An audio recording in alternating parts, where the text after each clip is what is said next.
Bonjour mesdames, messieurs, bienvenue chez Taxfield Online. Le but de ma présentation est de parcourir ensemble quelques nouveautés apportées par la loi portant diverses dispositions fiscales 2022 telle que cette loi a été publiée il y a 2 semaines au Moniteur belge. J'ai sélectionné pour vous 4 sujets. Nous allons commencer par les modifications apportées au régime VVPR bis, ensuite l'application de l'article 49 sur le coût des achats de stock, troisièmement, la refacturation des frais et on va terminer cet exposé avec une discussion sur les modifications apportées à l'obligation d'établir des fiches fiscales. Commençons par VVPR bis. Donc, l'ancien texte de loi prévoyait un précompte mobilier réduit de 20% pour les dividendes accordés ou versés au titre du partage des bénéfices du deuxième exercice comptable suivant celui de l'apport dans une petite société, l'apport en numéraire comme vous savez, et 15% pour les dividendes accordés ou versés au titre du partage des bénéfices du troisième exercice comptable suivant celui de l'apport en numéraire dans la petite société. Donc, pour reprendre un exemple auquel je vais référer pendant mon exposé, c'est une SRL, une ancienne SPRL, constituée le 20 mai 2018 avec clôture du premier exercice comptable le 31 décembre 2019. Capital 18 550 €, dont 6 200 € a été libéré. Assemblée générale annuelle a lieu au mois de mai. Ce qui veut dire que cette société peut distribuer des dividendes à autour de 15% précompte mobilier sur les dividendes qui sont versés au titre du partage des bénéfices de l'exercice comptable 2022. Pourquoi 2022? L'année de l'apport 2019 plus 2020, c'est toujours 30% précompte mobilier.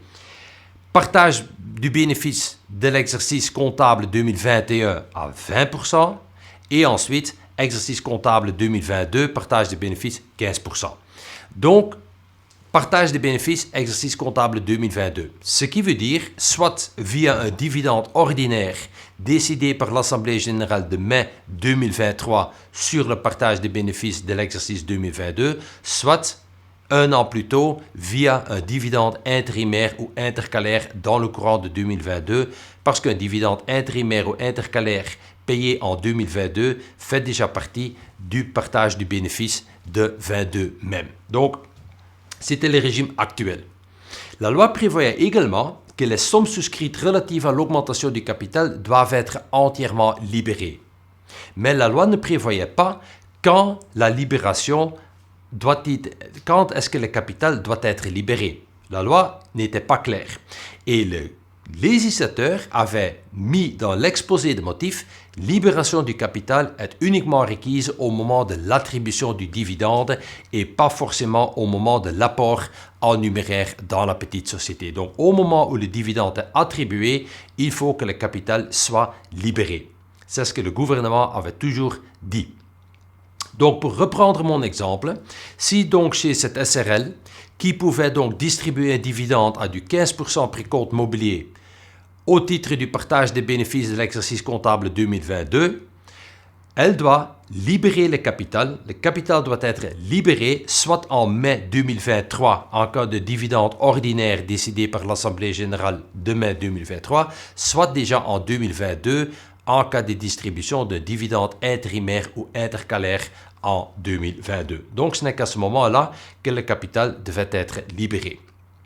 Mais du coup, on a eu l'introduction du Code de société et des associations qui a abrogé le capital pour toute forme de société qui ne sont pas des sociétés anonymes. Donc, quelqu'un est allé voir la commission de ruling avec la demande suivante: je suis constitué après le 1er juillet 2013, donc sous le régime VVPR bis, j'ai un capital de 18 550 €, mais pour le moment, il n'y a que 6 200 € qui a été libéré. Je modifie mes statuts à la suite du CSA et je réduis déjà mon capital à 1 € via une dispense de libération de capital. Demande à la commission de ruling, est-ce que mon capital de 1 € est du capital VVPR bis? Et si la réponse est positive, est-ce que je peux distribuer tous les dividendes à du 15% précompte mobilier, même les dividendes qui proviennent des réserves constitué avant ma réduction de capital, avant ma dispense de libération de capital. Sachant que si la réponse est positive, que cette société n'a jamais entièrement libéré son capital initial de 18 550 € parce qu'elle passe déjà maintenant à une réduction jusqu'à 1 €. Et la commission de ruling a donné plusieurs rulings d'ailleurs qui sont tout à fait logiques en disant oui, votre 1 € est du capital VVPR bis parce que la libération du capital n'est que requise au moment de l'attribution du dividende. Et si à ce moment-là, vous n'avez qu'un capital de 1 €, si ce 1 € est entièrement libéré, oui, tout vos capital est VVPR bis, tous les dividendes peuvent être distribués à du 15% précompte mobilier, même ceux qui proviennent des réserves d'avant la conversion. Donc la réponse de la commission de ruling était très claire, il n'y a aucune obligation pour libérer le capital initial de 18 550 €. Ce qui me paraît tout à fait logique, mesdames et messieurs, pourquoi ? Parce qu'entre nous, ce serait quand même un peu bizarre de quand même devoir libérer l'entièreté du capital de 18 550 € et ensuite de la réduire à 1 €. Donc, c'est quand même un raccourci de directement dire je passe une dispense de libération et comme ça, je réduis déjà directement à 1 €. Donc, quand j'ai expliqué ça, j'ai toujours dit oui, c'est logique. Mais ce que je ne savais pas, c'est que les services centraux ont toujours estimé ces rulings imbuvables. Pour les services centraux, c'est imbuvable qu'il y a eu des sociétés qui n'ont, in fine, jamais entièrement libéré leur capital initial. Donc, les services centraux étaient apparemment pas d'accord avec ces rulings. Donc, ils ont fait un lobbying auprès du législateur. Et le ministre a dit, OK, je vais changer la loi. Et quelle est l'explication du législateur? Parce que c'est un amendement du gouvernement introduit au Parlement. Et dans cet amendement, le gouvernement dit, suite au remplacement du Code de société par le Code des sociétés et des associations, il n'y a plus d'exigence de capital minimum nominal pour la plupart des formes juridiques. En raison de la suppression de cette exigence de capital minimum, un grand nombre de sociétés ont décidé de réduire l'apport à la société par une dispense de libération des sommes souscrites. Étant donné que le régime VVPR bis ne s'applique qu'aux actions ou parts entièrement libérées, il existe selon le gouvernement une incertitude quant à savoir si les actions ou parts pour lesquelles le montant initialement souscrit n'a jamais été libéré peuvent bénéficier du régime VVPR bis. Eh bien, mesdames et messieurs, en ce qui me concerne, il n'y a jamais eu une incertitude. Le législateur a été clair, la commission de ruling a confirmé. Mais bon, apparemment, c'est l'excuse du gouvernement pour quand même pouvoir changer la loi. L'incertitude. Le présent projet d'amendement entend y remédier en mentionnant explicitement que l'apport initialement souscrit doit être entièrement libéré pour bénéficier du régime VVPR bis. Donc, l'intention du gouvernement est très claire, mesdames et messieurs. Toutes les sociétés doivent entièrement libérer leur capital initialement souscrit. Ne fût-ce que pour 2 jours, mais à un certain moment, il faut que le capital initial soit entièrement libéré. Donc, ils ont changé la loi. Et quand je compare l'ancien texte avec le nouveau texte, donc l'ancien texte disait précompte mobilier réduit sous condition que ces dividendes soient alloués ou attribués lors de la répartition bénéficiaire des deuxième exercice comptable ou suivant après celui de l'apport. Et le nouveau texte parle du deuxième exercice comptable qui suit celui de l'apport effectué lors de la constitution de la société ou d'une augmentation de son capital. Là, je vois honnêtement pas beaucoup de différence entre le nouveau texte et l'ancien texte. Et le 15% précompte mobilier, donc c'est répartition bénéficiaire du troisième exercice qui suit l'apport effectué lors de la constitution ou l'augmentation de capital. Mais là vient le grand changement. Donc l'ancien texte disait les sommes souscrites relatives à l'augmentation de capital doivent être entièrement libérées. Alors que le nouveau texte dit les sommes souscrites à l'occasion de l'émission des actions ou parts doivent être entièrement libérées. Donc, c'est le montant, le capital souscrit au moment où les actions VVPR bis ont été émises. Donc, dans mon exemple, les 18 550 € qui doivent être entièrement libérés. Donc, au moment de l'émission des actions et pas le capital au moment de distribution du dividende. Non, c'est au moment de l'émission des actions. Donc, Quelle est maintenant la problématique? Je suis cette SPRL, oui. J'ai obtenu un ruling dans lequel la commission de ruling m'a confirmé qu'il n'y avait aucune obligation de entièrement libérer mon capital initial de 18 550 € et j'ai effectivement passé à une dispense de libération et j'ai effectivement réduit mon capital déjà à 1 €. Eh bien, le problématique est maintenant que cette société ne peut jamais libérer son capital initialement souscrit, les 18 550 € parce qu'elle n'a qu'un capital de 1 € à cause de la dispense de libération antérieure. Donc, cette société est en impossibilité de rencontrer la nouvelle exigence que le capital initial doit être entièrement souscrit. Et donc, pour ce genre de société, il y a une mesure transitoire qui a été introduite dans le 12e alinéa de l'article 269, qui dit « Pour les sociétés qui ont décidé une dispense de libération des actions ou parts souscrites entre le 1er mai 2019 et le 15 décembre 2021, en conséquence de quoi la condition de l'alinéa 11, donc la libération du capital initial, ne pourrait en principe jamais plus être remplie et qui, avant le 31 décembre 2022, procède à une augmentation de capital en numéraire qui a pour effet de porter le montant du capital libéré en numéraire jusqu'à concurrence du montant initialement souscrit avant la dispense de libération, ces dividendes peuvent toujours être distribués à du 15%.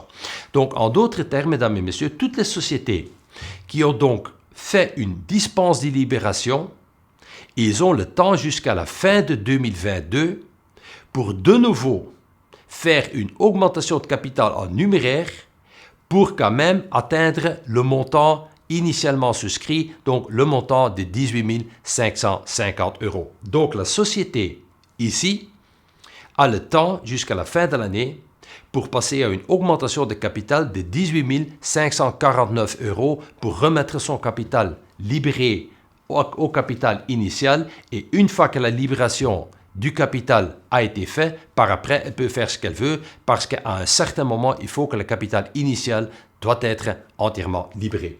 Donc, le dirigeant d'entreprise doit quand même trouver quelque part dans son tiroir 18 549 € pour quand même de nouveau augmenter le capital de la société pour que son capital initial soit intégralement libéré. Et une fois que tout a été libéré, par après, vous faites ce que vous voulez, vous pouvez de nouveau passer à une réduction de capital, moyennant malheureusement le prorata, mais quand même, c'est ça l'intention du gouvernement.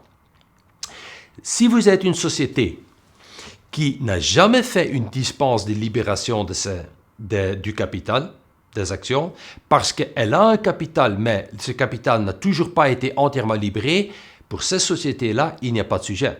La société a encore le temps de libérer jusqu'au moment où elle verse un dividende. Cette mesure transitoire vise uniquement les sociétés qui ont fait une dispense de libération. Donc, toutes les sociétés qui doivent encore entièrement libérer leur capital, il n'y a pas de sujet, ils ne sont pas visés par cet article-là. Si demain vous constituez une SRL avec un capital de 100 €, vous n'êtes pas visé non plus parce que le capital de 100 €, dès que c'est entièrement libéré, c'est du capital VVPR bis et vous n'avez jamais passé à une dispense de libération entre le 1er mai 2019 et le 15 décembre 2021. Donc, c'est une mesure transitoire pour toutes ces sociétés qui, dans cette période-là, ont fait une dispense de libération. Eux sont obligés jusqu'à la fin de l'année pour remettre leur capital libéré au niveau initialement souscrit, au montant initialement souscrit.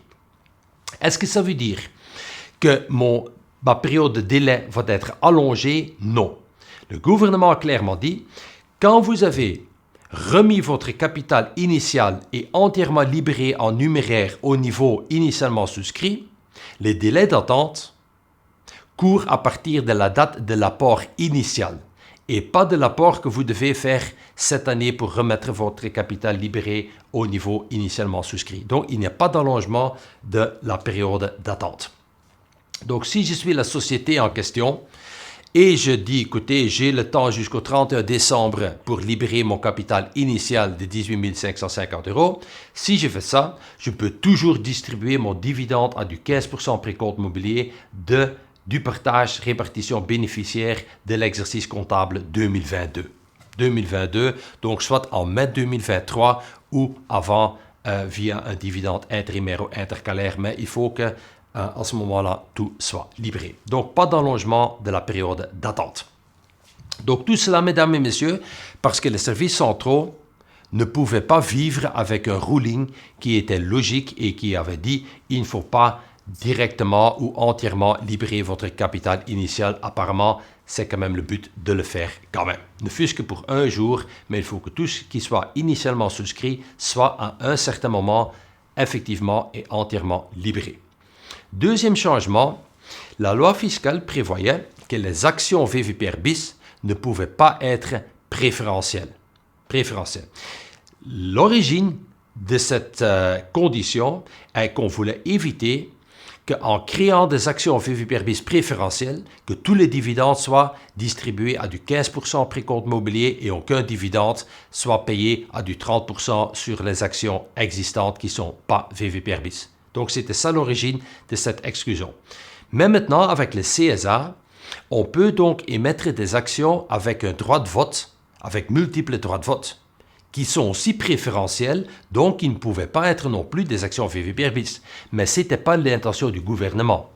Donc, ils ont changé la loi en disant « Les actions aux parts ne peuvent être assorties d'aucun droit préférentiel en matière de participation au capital ou aux bénéfices ou en matière de répartition de la valeur sociale. » Ce qui veut donc dire, mesdames et messieurs, que des actions avec multiples droits de vote ne sont pas considérées comme étant des actions préférentielles pour l'application du régime VVPR bis. Donc, ils peuvent parfaitement avoir question des actions VVPR bis qui sont munis de multiples droits de vote. Donc, l'interdiction du caractère préférentiel ne porte que sur les distributions de dividendes ou répartition de la valeur sociale. Donc, c'est une clarification pour remettre tout à nouveau à ce que le gouvernement initialement a voulu. Et tout cela, entrée en vigueur, dividendes attribués aux mises en paiement à partir du 1er janvier 2022. Donc, si je suis une société et j'ai quand même fait une dispense de libération de mon capital en 2021 et j'ai payé un dividende en 2021 avec du 15% précompte mobilier, pas de souci parce que l'entrée en vigueur de nouvelles règles, uniquement dividendes payés à partir du 1er janvier 2022. Donc, quand même important, mesdames et messieurs, que vous avez bien un œil sur l'entrée en vigueur. Donc, toutes les sociétés qui ont déjà payé des dividendes en 2021 ne sont pas visées non plus par cette nouvelle mesure. Voilà, régime VVPR bis. Donc, pour résumer, régime VVPR bis, deux grands changements. Le caractère préférentiel porte uniquement sur la distribution des profits. Et deuxièmement, pour les sociétés qui ont fait une dispense de libération, on leur donne encore le temps jusqu'à la fin de cette année pour quand même refaire un apport en numéraire pour mettre leur capital libéré au niveau du capital initialement souscrit. Voilà les deux modifications au régime VVPR bis. L'autre modification, c'est suite à deux arrêts de la Cour de cassation, l'application de l'article 49, donc les conditions générales pour la déductibilité comme des frais professionnels sur les frais d'achat de stock. Donc, avant que le fisc peut appliquer l'article 49 sur une charge, il faut d'abord que cette charge soit à fonds perdu. On ne peut pas y avoir un actif vis-à-vis de la dépense, parce que sinon, s'il y a un actif vis-à-vis de la dépense, ce n'est pas une charge à fonds perdu, non, ça se retrouve à l'actif du bilan, c'est plutôt un investissement. Et deuxième condition, la dépense doit être à la charge du résultat. Donc, il faut que la charge a effectivement réduit votre résultat.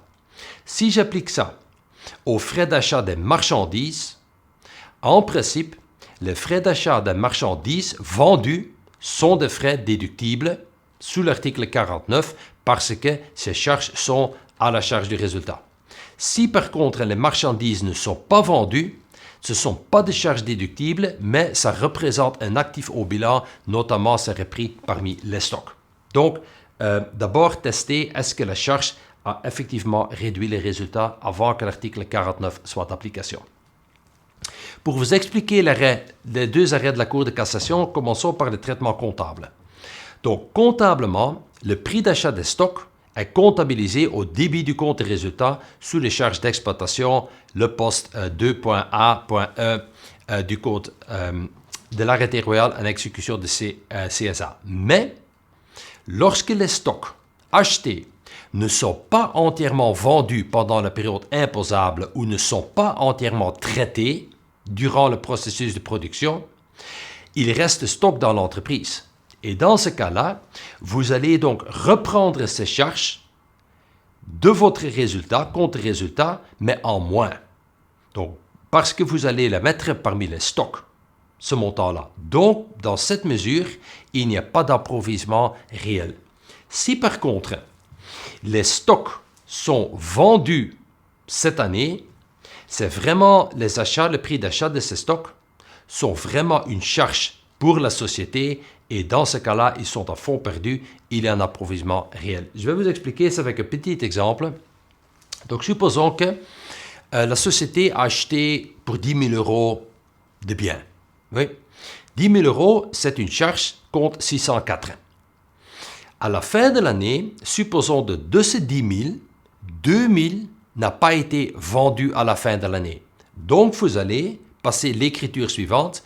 Vous allez reprendre ce 2 000 de votre charge via au crédit du compte 6094 et vous allez mettre ce 2 000 dans votre stock à l'actif du bilan. Donc, si je solde ces deux-là, à la fin de l'année, vous n'avez qu'une charge de 8 000 euros dans votre comptabilité. Et donc, la théorie est, donc le fisc peut, le cas échéant, uniquement appliquer l'article 49 sur le 8 000 et pas sur les 10 000 d'achat parce que par après, il y a 2 000 qui a été enlevé et qui a été repris à l'actif du bilan. Et tout a commencé avec cet arrêt-là, un contribuable qui vend des mobil-homes. Des mobil-homes qui prétendait d'avoir acheté auprès des particuliers en Allemagne via un intermédiaire. Mais apparemment, l'administration a reçu des informations du fisc allemand qui fait apparaître que la facture d'achat des mobil-homes était une fausse facture. Et donc, dit le fisc, écoutez, je vais rejeter l'entièreté de vos prix d'achat des mobil-homes. Ce qui veut dans la pratique dire que cette société sera taxée sur son bénéfice brut des mobil-homes. Et le fisc dit, écoutez, j'applique article 49 sur votre frais d'achat et comme vous n'avez pas apporté la preuve d'une charge réelle parce que vos factures d'achat sont fausses, je vais donc rejeter l'entièreté de vos frais d'achat sur base de l'article 49. Et la société conteste et dit non, mais parce que l'achat de mes biens ne sont pas des charges déductibles au sens de 49 parce que je la déduis déjà lors de la détermination de mon bénéfice brut. Blablabla. Et ça vient devant la Cour de cassation. Et qui dit la Cour de cassation? Écoutez, le prix d'achat de marchandises destiné à la revente constitue une dépense au sens de l'article 49. Donc, c'est à vous, contribuables, de démontrer la réalité de vos frais. Et comme votre factures sont erronées, sont fausses, le fisc a à juste titre rejeté l'entièreté de vos frais d'achat sur base de l'article 49. Mais le contribuable dit, écoutez, mais c'est pas sincère, parce que comme ça, vous allez m'imposer sur mon bénéfice brut. Est-ce qu'on ne peut pas se convenir sur un prix d'achat raisonnable de mes mobil-homes, parce qu'honnêtement, vous ne pouvez quand même pas considérer que j'ai reçu les mobil-homes que j'ai vendus gratuitement de mes fournisseurs, j'ai quand même dû payer un certain prix. Bien que mes factures sont fausses, mais j'ai quand même pas reçu tout ça gratuitement. Et la Cour de cassation dit non, non. Si vos factures d'achat sont fausses, le fisc a à juste titre rejeté l'entièreté de vos frais d'achat et il n'y a pas de question de mettre une estimation du prix d'achat à la place de cela, donc c'est tout ou rien. Donc cette société a effectivement été taxée sur son bénéfice brut. Mais du coup, il y a eu un deuxième arrêt de la Cour de cassation. C'était une société spécialisée dans la récupération et recyclage de métaux. Et de nouveau, le fisc a découvert lors d'une enquête que les documents d'achat étaient faux. Et de nouveau, le fisc applique article 49 sur les frais d'achat des marchandises et a rejeté l'entièreté des frais d'achat. Et devant la Cour d'appel de Mons, le fisc avait gagné. Et la Cour d'appel de Mons a dit, le fisc a à juste titre appliqué l'article 49 aux frais d'achat. Mais la Cour d'appel de Mons n'a pas vérifié si les frais d'achat étaient encore des frais à la fin de l'année ou ont été enlevés des charges parce qu'ils ont été mis dans le stock à l'actif du bilan. Et donc c'est sur base de ça que la Cour de cassation a dit clairement que les dépenses qui constituent une contre-valeur à l'actif du bilan parce qu'ils ont été repris dans les stocks ne constituent pas de frais au sens de l'article 49. La charge de la preuve incombe à l'administration pour démontrer que les achats étaient des dépenses réelles pour la société, notamment que les achats ont été vendus à la fin de l'année. Donc, la conclusion est, en ce qui me concerne, mesdames et messieurs, très simple.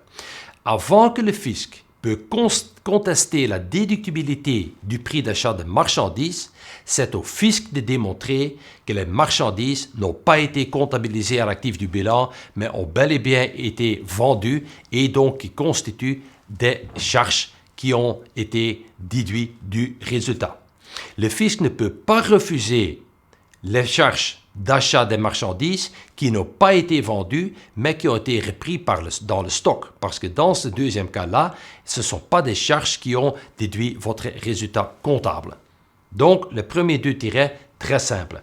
La seule possibilité que moi je vois pour le fisc de quand même taxer le prix d'achat de marchandises qui n'ont pas été vendues, c'est lorsqu'ils n'ont pas été repris dans le stock. Parce que dans ce cas-là, le fisc peut taxer une sous-estimation d'actifs. Donc, si la société, à la fin de l'année, n'a pas fait l'écriture en bas de ce slide, n'a pas enlevé les 2 000 de ses charges, mais a tout laissé, tous les 10 000 dans ses charges, dans ce cas-là, le fisc peut quand même taxer une sous-estimation du stock. Mais à part ça, le fisc ne peut pas rejeter tout ce qui a été repris dans les stocks. En ce qui me concerne, mesdames et messieurs, ces deux arrêts de la Cour de cassation ne sont pas contradictoires. Parce que dans l'arrêt du mobilhomes, il avait été démontré que ces mobilhomes ont été vendus à la fin de l'année, donc le prix d'achat était pris en diminution des résultats comptables.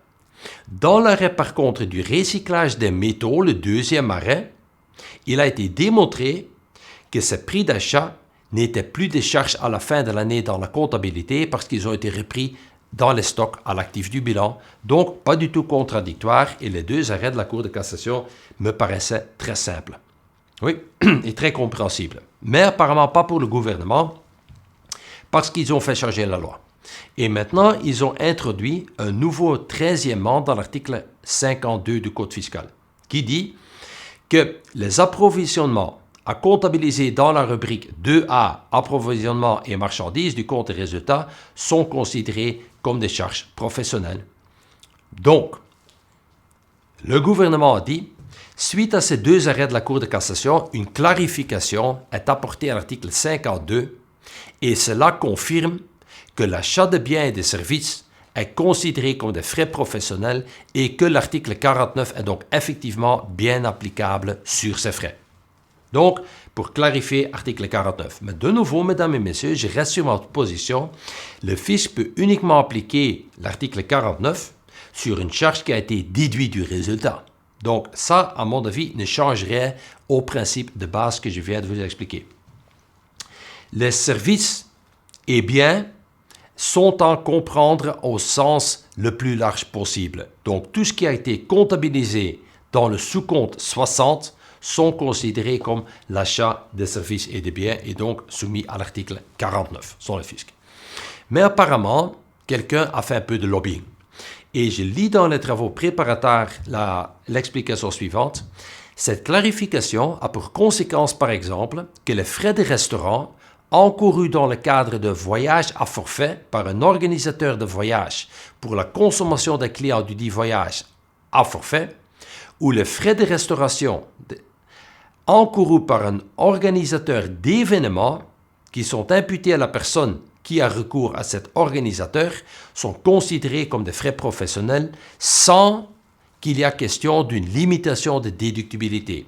Donc, pour un organisateur d'un voyage à forfait, les frais de restaurant et les frais de réception sont considérés comme des approvisionnements et marchandises qui sont considérés comme des frais professionnels entièrement déductibles sans la limitation des frais de restaurant et des frais de réception, soit d'application.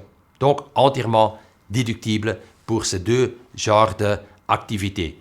Organisateur d'événements, organisateur de voyages à forfait. Les clients de ces services qui a fait ses frais à titre professionnel doit toujours être censé de faire délivrer une facture suffisamment détaillée avant de garantir dans son chef le traitement fiscal approprié de ce type de frais. Mais celui qui l'organise, il peut déduire ça entièrement à 100%, même s'il s'agit de frais de restaurant et de frais de réception. Donc, un peu de lobbying. Parlant de refacturation, ils ont introduit un nouvel article 53/1 dans la loi fiscale qui dit: par dérogation à l'article 53, les frais visés à l'article 53, 7e à 9e, facturés à des tiers, est entièrement déductible comme des frais professionnels pour autant que ces frais soient explicitement et séparément mentionnés dans la facture. Donc, tout ce que vous facturez séparément est donc constitué à des frais est donc censé être des frais professionnels 100% déductibles. De quels frais parle-t-on? Vous voyez ça ici sur ce slide, on parle des frais de réception et de restaurant. On parle des frais de vêtements et des frais de cadeaux d'affaires.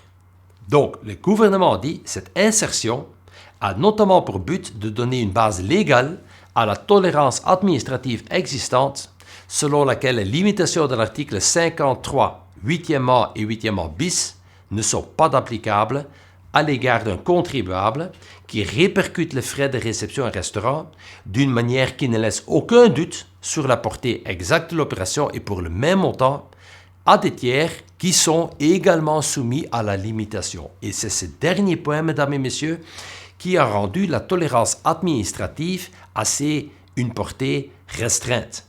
Parce que vous pouvez uniquement déduire entièrement les frais de réception et de restaurant lorsque vous la répercuterez à un tiers qui est à son tour soumis à une limitation de déductibilité.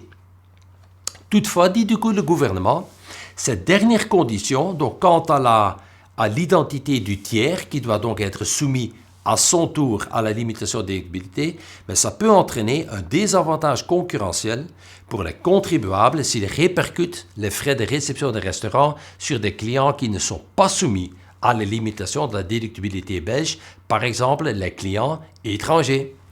Dans ce cas-là, le contribuable ne peut pas invoquer la tolérance administrative actuelle. Et qui dit le gouvernement, il est donc proposé de ne pas retenir l'exigence posée par la tolérance administrative dans la loi. Aucune distinction donc entre refacturation à un individu, une entreprise, un résident, un non-résident. Donc dorénavant, la règle est très simple. Les frais de restaurant, de réception, cadeaux d'affaires sont entièrement déductibles quand vous la refacturez clairement et distinctement sur une facture. N'importe à qui vous refacturez, que ce soit un Belge ou un étranger, peu importe, refacturation veut dire entièrement déductible.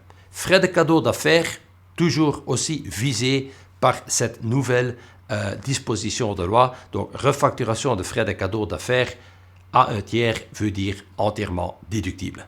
Entièrement déductible. Donc, c'est la tolérance administrative qui est maintenant devenue la loi, mais avec un champ d'application plus large, sans aucune exigence quant au tiers. Et passons maintenant au dernier sujet d'aujourd'hui, mesdames, messieurs, les fiches fiscales. On commence par l'article 57, qui dit « Les frais ci-après ne sont considérés comme des frais professionnels qu'ils s'y sont justifiés par la production de fiches individuelles et un relevé récapitulatif. Quels frais? Commissions, ristournes commerciales, honoraires, avantages de toute nature qui constituent pour des bénéficiaires de revenus professionnels imposables ou non en Belgique. Deuxièmement, les rémunérations, les pensions, rentes et tout cela. Et troisièmement, les indemnités forfaitaires allouées aux membres du personnel en remboursement de frais effectifs propres à l'employeur. Donc, ces trois charges-là, les trois catégories de charges, ne sont que déductibles que lorsqu'ils sont justifiés par des fiches individuelles. Et maintenant, nous allons commencer par le troisièmement. Uniquement les indemnités forfaitaires en remboursement de frais effectifs propres à l'employeur doivent être justifiés par une fiche fiscale. Que devait-on mettre dans une fiche fiscale? Donc, si vous avez payé des frais propres à l'employeur forfaitaires sur base des normes sérieuses, donc les indemnités journalières du fisc, vous mettez sur la fiche rubrique 27 sous B, oui, normes sérieuses, mais vous ne reprenez pas de montant dans la colonne à droite. Si vous avez, deuxièmement, remboursé des frais propres à l'employeur de façon forfaitaire, mais pas sur base des normes sérieuses parce que vous avez obtenu un ruling qui dit catégorie A 100 € par mois, catégorie B 125 et que sais-je, forfaitaire mais pas la liste du fisc, vous mettez sur la fiche oui et vous mettez le montant réellement payé. Si vous remboursez des frais propres à l'employeur sur base de justificatifs, des notes frais, vous mettez oui pièce probante mais pas de montant. Et dernièrement, si vous remboursez de façon mixte, donc et forfaitaire et sur base de justificatif, vous mettez oui pièce probante, mais toujours pas de montant. Et que dois-je lire dans une circulaire sur le télétravail? Le fisc a dit, écoutez, toutes les indemnités obtenues à l'occasion de l'activité professionnelle sont imposables comme des rémunérations. Mais lorsqu'un employeur accorde une indemnité à un travailleur, cette indemnité peut être considérée comme un remboursement de dépenses propres à l'employeur non imposables que si on peut apporter la double preuve, premièrement que l'indemnité est destinée à couvrir des frais qui sont propres à l'employeur et deuxièmement, l'indemnité a été effectivement consacrée à de tels frais. Et le fisc continue en disant, écoutez, si vous faites un remboursement frais propres à l'employeur, vous mettez dans la rubrique B du cadre 27, oui, normes sérieuses. Mais je l'ai mis en gras. Le fisc dit, dans cette circulaire, mais compte tenu de l'importance du remboursement non imposable des frais propres à l'employeur dans le cadre du télétravail, le montant total des indemnités devra toujours, à partir de l'année de revenu 2022, être mentionné dans le cadre renseignements divers. Toujours le montant réellement payé. Et ce principe sera d'application générale à partir de l'année de revenu 2022 pour tous les remboursements de dépenses propres à l'employeur et sera étendu à la fiche 281.20, donc aussi pour les dirigeants d'entreprise. Donc dorénavant, mesdames et messieurs, le fisc veut toujours voir le montant réellement payé. Chaque fois qu'il y a question d'un remboursement de frais propres à l'employeur, toujours le montant réel. Et qu'est-ce qu'ils ont fait? Ils ont commencé à rédiger l'article 57. Donc, à l'article 57, troisièmement, la fiche était uniquement requise pour des indemnités forfaitaires. Oui. Et le gouvernement dit, au sens strict, il n'y avait donc aucune obligation de déclaration pour les remboursements sur base des pièces justificatives.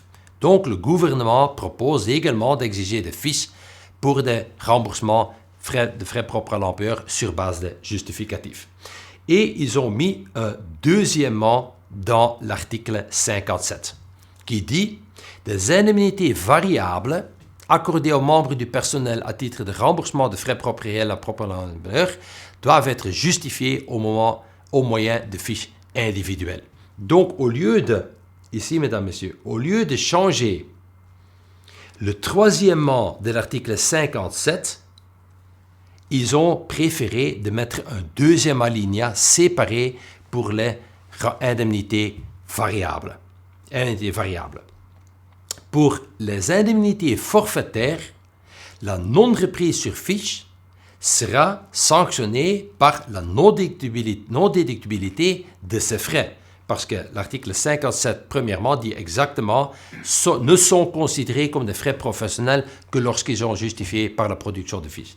Donc, les indemnités forfaitaires sont sanctionnées par leur non-déductibilité s'ils ne sont pas repris sur fiche. Mais le nouveau deuxièmement de l'article 57 parle uniquement d'indemnités variables doivent être justifiées par fiche, sans qu'il y ait une sanction en termes de non-déductibilité de ces indemnités. Donc, c'est différent. Et aussi pour les dirigeants d'entreprise à partir du 1er janvier 2022. Donc, si je peux reprendre ici, mesdames, messieurs, dorénavant, vous devez toujours mettre dans la colonne à droite montant réellement payé. Aussi pour les remboursement forfaitaire sur base de normes sérieuses. Aussi pour des remboursements sur base de justificatifs, il faut toujours mettre sur la fiche dorénavant, à partir de 22, le montant réellement payé. Donc, l'intention était très claire. Oui. Mais, comme je viens de vous dire, le législateur a dit, là où pour les indemnités fixes, l'absence de justification au moyen de fiches entraîne la non-déductibilité au titre de frais professionnels, ce ne sera pas le cas pour les remboursements sur base de pièces justificatives. Le non-respect de cette obligation de fiche peut être sanctionné uniquement par une amende administrative de 50 € s'il s'agit de la première infraction. Donc, mais il reste déductible les indemnités variables, même s'ils ne sont pas repris sur une fiche, parce que vous avez des justificatifs pour les remboursements des frais variables. Donc, c'est la raison probablement pour laquelle il reste déductible, mais il y a uniquement une amende administrative. Et ensuite, ils ont changé l'article 219. Cotisation distincte, commission secrète, qui dit dorénavant, une cotisation distincte est établie à raison des dépenses visées à l'article 57, premier alinéa, qui ne sont pas justifiées par des fiches. Et dans le premier alinéa, il y a uniquement question des indemnités forfaitaires sur fiche. Les indemnités variables qui ne sont pas sur fiche se trouvent de nouveau dans le deuxième alinéa de l'article 57, qui ne sont donc clairement pas sanctionnées non plus par une cotisation distincte commission secrète. Tout cela pour arriver à la conclusion, mesdames et messieurs, dorénavant, vous devez toujours mettre sur fiche le montant réellement payé comme frais propres à l'employeur, tant les indemnités fixes que les indemnités variables. Mais la sanction en cas d'absence de fiche est différente. Pour les indemnités fixes qui n'ont pas été sur fiche, non déductibles et ou cotisations distinctes. Alors que pour les indemnités variables pas sur fiche, restent déductibles, jamais de cotisation distincte, commission secrète, uniquement une amende administrative. Donc, la sanction est tout à fait différente entre les deux. Première modification. Deuxième modification, ils ont complété le premier alinéa avec un quatrièmement qui dit dorénavant aussi à justifier par fiche, sinon non déductible, les droits d'auteur. Ça va probablement vous étonner, mesdames et messieurs, mais en principe, il n'y a jamais eu de base légale pour mettre des droits d'auteur sur une fiche fiscale. Bien qu'ils ont créé à l'époque une fiche fiscale pour les droits d'auteur, la fiche 281.45. Mais il n'y avait pas de base fiscale, base légale. Pourquoi? Parce que les droits d'auteur n'étaient pas dans l'énumération de l'article 57. Et maintenant, ils ont rajouté pour donner cette base légale pour les fiches pour les droits d'auteur. Cette modification, tenez-vous bien, rencontre l'intention qui avait été exprimée dans la réponse donnée en 2013 par le ministre des Finances à une question parlementaire de charger l'administration d'étudier et développer des adaptations qu'il conviendrait d'apporter à la législation en vue de rendre l'établissement de fiches obligatoire pour des droits d'auteur. Donc apparemment, le ministre avait déjà donné l'instruction à l'administration déjà en 2013 pour prévoir cette base légale pour l'établissement de fiches pour des droits d'auteur, mais apparemment, l'administration a laissé traîner ça pendant 8 ans pour faire changer la loi. Mais maintenant, c'est clairement dans la loi. Pourquoi faut-il dorénavant mettre les droits d'auteur sur une fiche? Vous lisez ici en gras, de nouveau, une plus grande efficacité du contrôle de revenus déclarés et la perception de l'impôt. Donc, comme vous savez, les droits d'auteur sont devenus très populaires dans certains milieux et dorénavant, il est clairement, légalement obligatoire de les mentionner sur une fiche fiscale. Mais dans la pratique, presque pas de changement parce que dans la pratique, tout le monde faisait quand même une fiche fiscale parce qu'elle existait pour les droits d'auteur, bien qu'il n'y ait jamais eu de base légale. Nouvel alinéa. Troisième modification, de nouveau une tolérance administrative qu'on a maintenant insérée dans la loi même, qui dit qu'à l'article 57, l'article premièrement, donc les commissions doivent être sur fiche sinon non déductibles, est dorénavant pas applicable lorsque les frais visés sont liés à des livraisons de biens ou des prestations de services pour lesquels une facture ou un document en tenant lieu a été établi et une facture qui provient d'une contrepartie qui est établie à l'espace européen économique. Donc les 27 membres de l'Union européenne plus la Norvège, Islande, Liechtenstein. Donc dorénavant, si vous avez reçu une facture d'une contrepartie de l'Europe, oui, une facture ou un document en tenant lieu, il n'y a plus d'exigence d'établir des fiches pour des commissions, par exemple, ou pour des honoraires.